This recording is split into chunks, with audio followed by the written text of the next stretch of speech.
આગળ વધી આંધ્રપ્રદેશમાં મુસાફરો ભરેલી બસમાં અચાનકથી ભીષણ આગની ઘટના સામે આવી છે। માર્કાપુરમ નજીક બસમાં આગ લાગી, 10 લોકો જીવતા ભૂંજાઈ ગયા છે।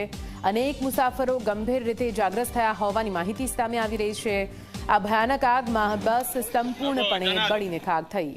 અચાનક આગ લાગતા લોકોને બહાર નીકળવાની પણ તક નથી મળી।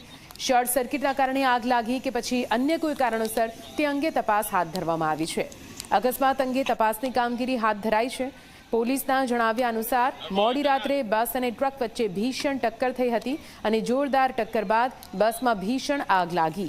આસપાસના લોકોએ 20થી વધુ લોકોને હોસ્પિટલમાં સારવાર માટે મોકલ્યા છે।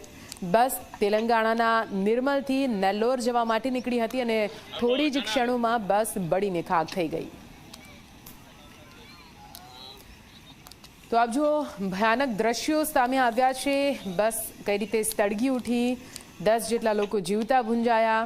બની શકે તેટલા લોકોને સ્થાનિકોએ બચાવી લીધા, છતાં પણ 10 જેટલા લોકોની આ પૂરી દુર્ઘટનામાં બહુ જ કમાટીભર્યું મોત નીપજ્યું છે। અનેક મુસાફરો ગંભીર રીતે ઇજાગ્રસ્ત, જેમને હાલ તો સારવાર આપવામાં આવી રહી છે। પરંતુ નેલ્લોર જતી આ બસ કેવી રીતે થોડી જ ક્ષણોમાં રાખમાં પરિવર્તિત થઈ ગઈ, તેના દ્રશ્યો ટીવી સ્ક્રીન પર આપ જોઈ રહ્યા છો। આ પહેલા ગુજરાતમાં પણ રાજસ્થાનની એક એવી જ બસ સળગી ઉઠી હોવાના દ્રશ્યો સામે આવ્યા હતા અને તે બાદ આંધ્રપ્રદેશમાં આ ઘટના બની છે। માર્કાપુરમ નજીક બસમાં આગ લાગી।